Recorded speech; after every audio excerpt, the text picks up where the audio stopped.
இருங்க. கொஞ்சம் அவித்தோல என்ன நீங்க வந்து ரொம்ப தவறு. அது மீம் ரொம்ப தப்பா இருக்குது. நல்லா இல்ல. ஆனா என்ஜாயபிளா என்னங்க இல்ல, ஆனா என்ஜாயபிளா இருந்துச்சு.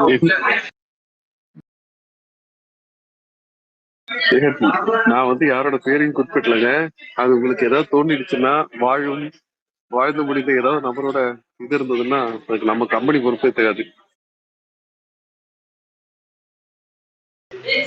ஆனா அந்த லைன்ல ஒரு ஹிண்ட் இருக்கு பாத்தியா?